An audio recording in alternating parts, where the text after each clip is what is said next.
Hello and to Don't Come At Channel. Welcome. I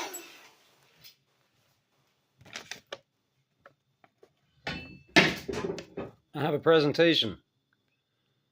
Working title: Retrofit, Double Bit, Pommel, and Spudbuster.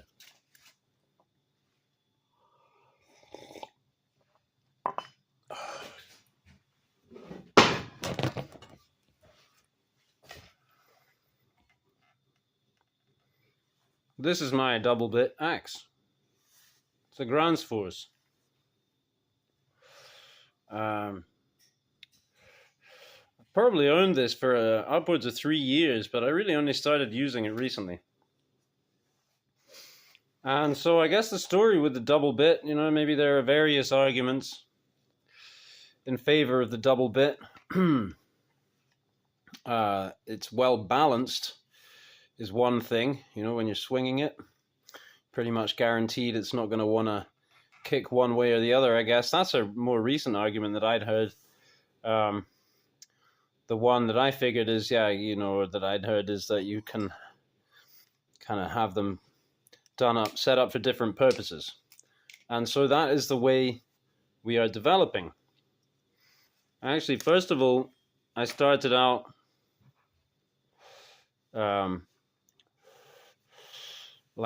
this was gonna, anyway, doesn't really matter. One of them's a little thicker than the other. This one is it seems just to me a little thicker than the other. Wherein I decided that this would be, slightly more heavy duty. And so I've taken in the bevel more on this side. And this is, it's very sharp and it's quite thin, but it is very robust. And I don't have problems, for example, on hemlock knots. I don't have problems on this side. But on this side, this is interesting, check this out.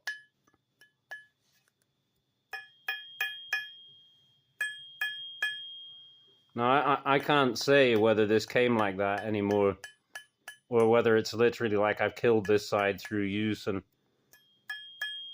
or what. But the axe does sing very enchantingly, especially when you cut in, chop in with this side, and then this side can ring. So I did have a little incident down here, and this was actually quite a deep chip, so I haven't taken out the whole thing, but been relieving that.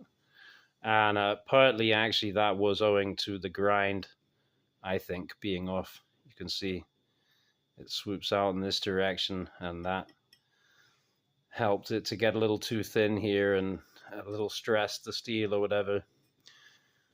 But that aside, this factory edge, well, now it's not. It was, nice and shiny, and so yeah, that's how I'm using it. I'm kind of keeping this side for soft, let's say. Now, anything soft and green and what have you, and I can go crazy with this. I did use that actually with before I reprofiled.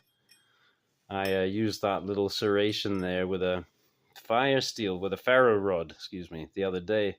I was actually out and I didn't have a lighter, and I did have my little kit in my pocket. I was just going to grab it, but I left it on the table there. Anyway, I had my little survival kit with my ferro rod in there, so and it was raining, so it was cool because everything was wet, but with whatever I could find there, some birch bark and hemlock twigs and dead maple that was nice and dry and that kind of thing, could split it open. Got my big old fire going, and I'm making snake rail fence. Not split rail. I'm not splitting the rails. I'm just using whole hemlock. Anything from, let's say, maybe, I don't know, what would that be? 10, 12 inches diameter, down to maybe, talking at the base here, down to maybe, 6. And you just kind of stack them up like this, right? And everything interlaces like that. And so takes a lot of trees, but all you have to do is cut them down and stack them, right? That's how the pioneers built all the first fences, right, ranging right across what's now the United States of America. I guess back before things were really finalized. And I read somewhere that before the Civil War, there were millions, and I think it was like 6 million miles, that they said, of snake rail fence across America. And then most of that just got burned during the Civil War in campfires. Amazing. So, yeah, we got a little snake rail fence I made out here, out the front of the house. And actually, I got quite a lot of compliments on it from the neighbors. And that was encouraging. And it's free and it's easy. I mean, it costs labor, but it cost me no money. And everything's getting expensive. Fencing is expensive. It's hard to find the help around here where we are. Yeah, a little bit of a backstory. We're living in the countryside. Myself, my wife.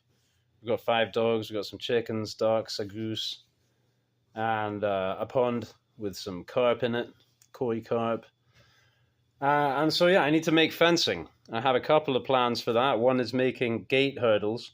And that's a little more laborious. And then you have something lightweight that's transportable. But the snake rail is what I want to do right now. I want to focus on that. So I want to go out every day and just chop down hemlock trees. We have a lot. They grow like weeds around the back here. And it's all new growth forest. So it could do with thinning out. And there are very many hemlock. So it's environmentally sound approach really for me to go in there and kind of kill 2 birds with 1 stone, as it were. I get fencing and I get to clear out the forest a bit along the way. And so, yeah, this is a good axe for that, because the chopping into green hemlock when it's not free is, it's very soft. It's easy to cut, but the bark is nasty. So you don't want to be using your nice edge just to get through that tough, stringy bark on the outside there. And the knots, man, I've damaged so many blades. I mean, here, for example, just for example, but I've buckled knives in CPM 3V and all kinds of stuff on hemlock knots. They are just ridiculous. It's not even just how hard they are. It's because they bite back. There's some kind of elasticity and some kind of thing that sometimes you hit it wrong and it'll wreck your blade. So you have to kind of have the right approach, and sometimes you have to just kind of chip away at it. But this has not shown any trauma now, because it's all way more evened out and stabilized by me, honing it back. Well, grinding it back, because when I'm grinding, I'm not just, I'm always looking and seeing whether I can make this straighter. So when I look at it, I can see, there's a bias. So next time I'm grinding and sharpening, you can see I need to move that over.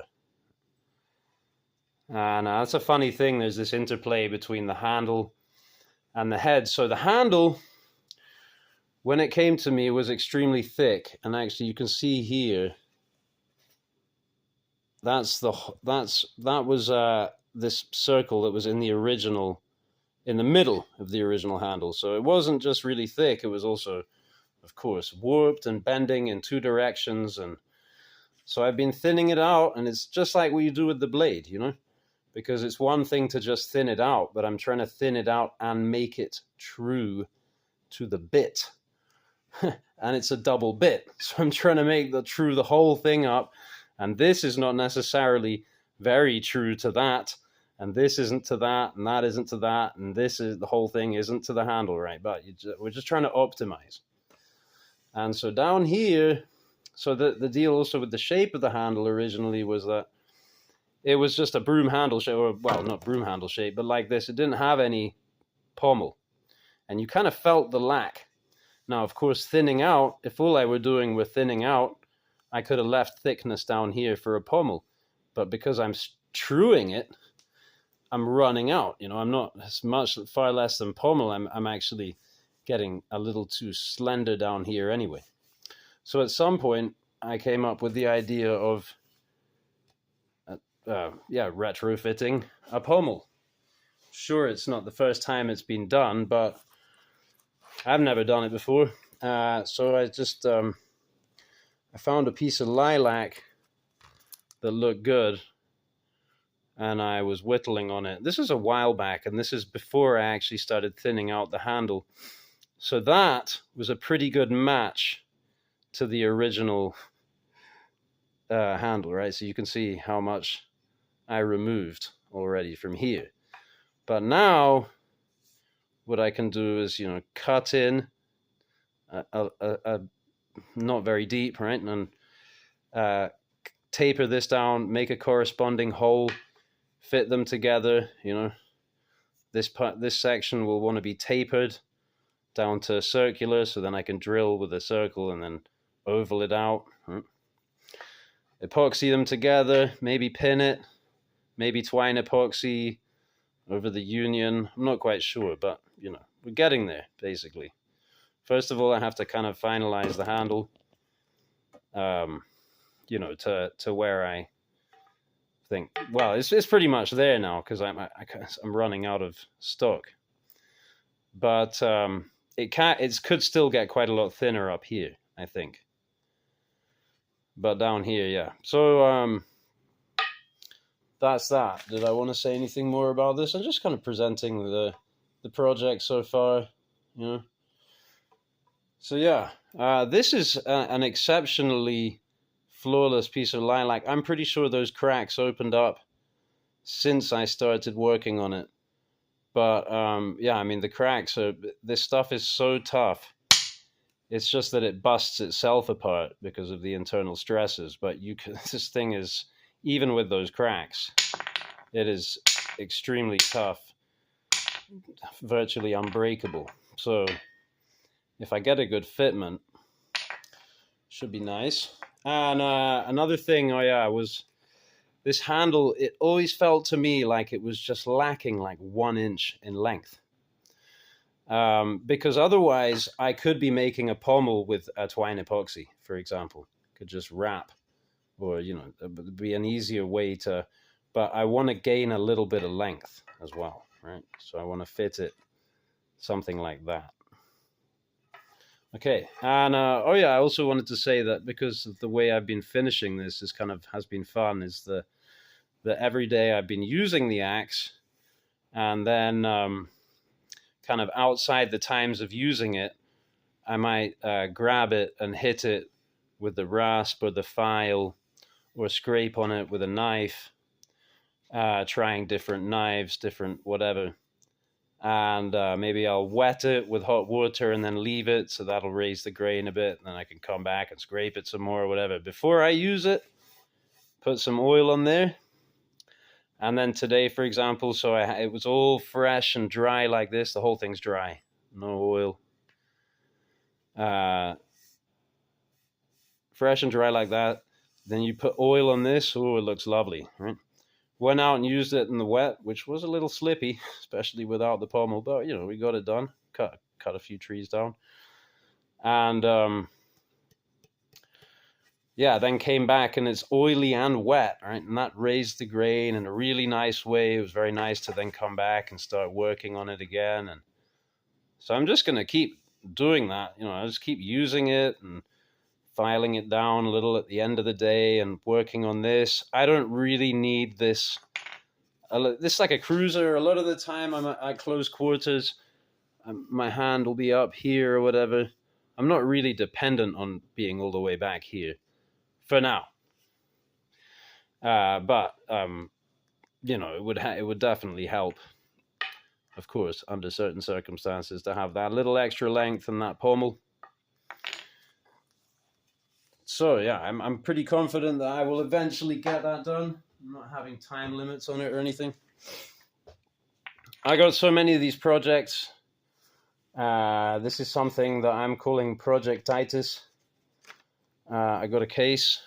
I have a whole huge backlog. I know that this does not make me special or unusual. This makes me kind of run of the mill, right? A lot of people start doing this and start doing that and then never complete, right? What's remarkable is when you wrap things up neatly. And so I still hope and pray for the redemption arc, one of these days. I'll get it all done. I'll stop coming up with new dumb projects. You know, things like this axe, for example, I want to use it now. I don't want to keep acquiring new axes and making myself more work and more trouble like I do with knives, but I'm getting more into axes for sure right now because of what they can do for me right now. So I have various cool axes actually kicking around that I could show, and I'm using some down in the copse, and then I'm using this one for the hemlock. And so on to the Spudbuster. What is a Spudbuster? Well, a spud is a bark spud for stripping the bark, right, off the hemlock. I've done it previously kind of with the knives and by hand and so forth, but I learned of the existence of this tool. And in fact, I have a kind of an antique example somewhere, but it wasn't working for me. I think that one is set up for a tree that has been cut and then left for a year or two. And then the wood kind of shrinks a little on the inside. The bark gets kind of punky, and you can just bust it off. You don't need a bevel at that point, or practically really want one, because you don't want to be cutting into the cambium layer of the wood. But the hemlock bark, when you've just cut them, it kind of peels off in strips, but as soon as it hits a knot or whatever, it gets hung up. And so having a tool that you can use to kind of punch at the bark and strip it, pull it up, is handy. And this is what I kind of came up with, is attaching the mini pry knife to a handle.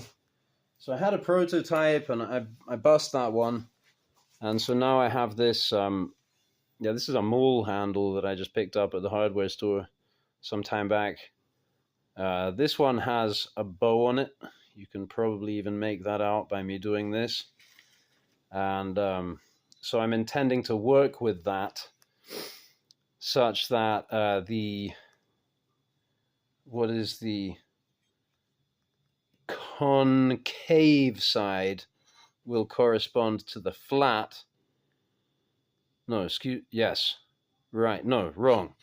The concave side will correspond. This is how I already messed it up, right? I put the holes in the wrong place. This one, you can see, ended up basically 1 RCH off the original hole, meaning that was kind of obsolete, me filling it and drilling it again. But hey, on the principle. So, right, because I want it to be bowing down, as it were, is going to be the more natural position. And I'll have that for working like this, right? Which is the main way that you want to use this, I think, is, so that you can get in under the bark and then use that prying action. However, sometimes you want to get in flat and chip in or take care of a knot, right? And so then in that instance, having this kicked out that way will help to, keep your knuckles off the, clear, as it were, right? Because the handle is going to kick up that way. So, yeah, I mulled over that a whole lot and made my decision, and then marked and tapped the holes the wrong way. And then today I put them in the right place, and I'm working up the pins. Lilac. Okay, so we actually have 2 different diameters here, because these are the original scales. So this is actually a slightly wider diameter than the lanyard tube.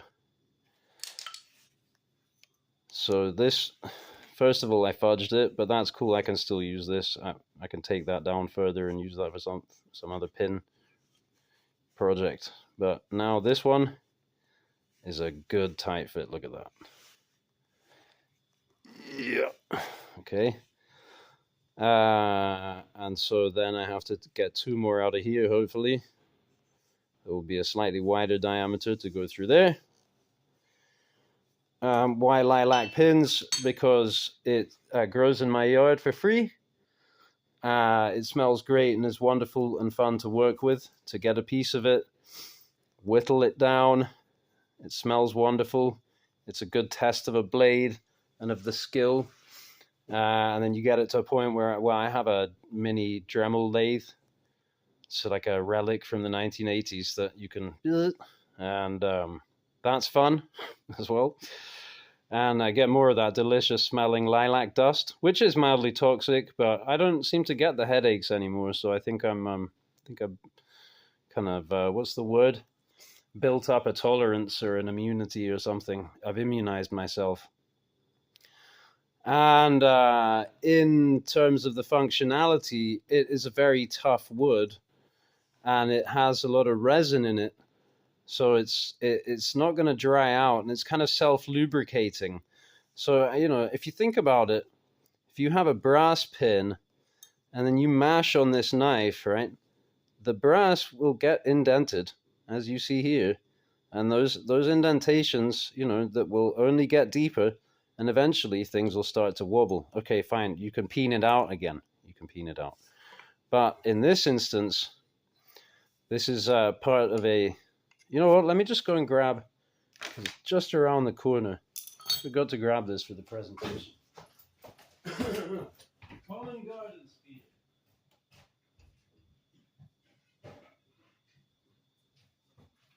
So this is important. This is a proof of concept for what I'm doing here. Long-term viewers of my channel may be familiar with this tool. Anyway, it's a Taiwanese kitchen knife from the thrift store, and it has this beechwood handle. And this thing is an incredibly powerful tool. And actually, on one of my videos where I showed it, someone told me that, I can't remember in which country, Kazakhstan or somewhere, it's a traditional tool that older men have and use for agriculture and what have you. Like in Okinawa, they have their kama. Well, there's somewhere where this is used, and you can use it for kind of machete style work, but you have a lot more reach, and overall it's much less flexible than a machete. So when you swing it, you don't get that weeble wobble, it transmits. And this steel is quite soft, but you just pound it back into place. I've used a carbide hammer on this, as you can see. I've hit it 1,000 times, and that's work hardening. I've thrown this as a spear into things, I've what have you. You can see that the twine epoxy has chipped a little here, but this is, allow me to demonstrate. I have a ball peen hammer here. Okay, I'm going to strike. I'm not just going to let this drop. I'm going to hit, but from here, just so you can just imagine. Oops, I missed.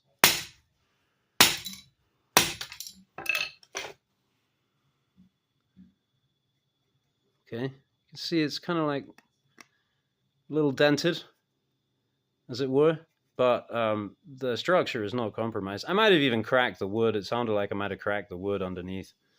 But even if I did, I will continue to use this. I will not consider it compromised. Keep an eye on your tools and make sure they're not coming to bits while you're using them. But this thing has seen a lot of use and abuse, and this, has me very confident in this twine epoxy. This is a Ukrainian hemp twine I got a hold of. I'm pretty sure I still have some of it, and it's gorgeous stuff. It's very rough. It has all kinds of grainy bits in it, and it's very kind of homespun, handmade kind of look to it, and it's very strong. Any doing this with anything is going to be strong. You could do it with smoking paper or whatever, and it would be very strong. But hemp is very strong, very, very strong, right? It's like 7 times stronger than cotton or something. So yeah, that's the Spudbuster. That's the plan on that, right? Spoke about that. And yeah, just look at the knives. Some knives that I've been, well, I figured I would present the knives that I've got on me, but then I've been using this one as well. So these are all knives that I've shown on the channel to some degree, I believe. In the left pocket, I have this GEC. I think it's called the Little Rattler. Little Warncliffe. 1095 carbon steel. Feeling a little gritty in there. Yeah. Anyway, as you can imagine, just a tiny little whittler, easy to sharpen, very slicey, good point on it. My wife performed some minor surgery on my back earlier with this needle point. I had some kind of pluke on my back, and she sliced into it. Felt good. And yeah, I've done some whittling, some detail where, you know, if you've got you drill through a hole and you've got this kind of deal going on here, this is just the right kind of thing to deal with that, you know. Or clean under your fingernails or whatever. Like, nice, just a nice little left pocket carry. In the right pocket, I have this Wee Knives, and it's called the Black Void Opus. Naturally. And I really just, I've maybe had this for a month or two, but just kind of cracked into it, really. The last couple of days started sharpening it, you know, backing it up and all that kind of stuff. So this is Jonas Lundqvist, I believe is the guy's name, the designer. It's a CPM 20 CV blade, and it has a chisel grind. And the chisel grind is absolutely fantastic. I do have one or two other knives with a chisel grind, and one of them I have used extensively. It's a Japanese carpentry knife. I could grab that, show you.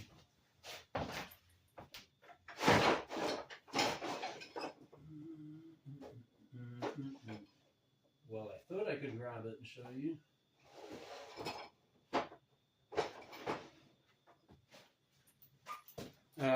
Unfortunately, it's not in the drawer. It's probably somewhere in this pile of stuff over there.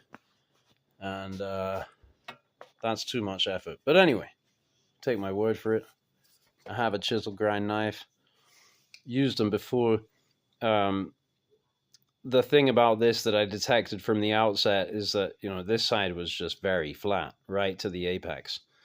And then what that means is that you cut in and it doesn't want to cut back out again. You know, there's no steerability in that regard. But, of course, I kind of did a bit of that. I like that smokiness down there. I think that looks cool.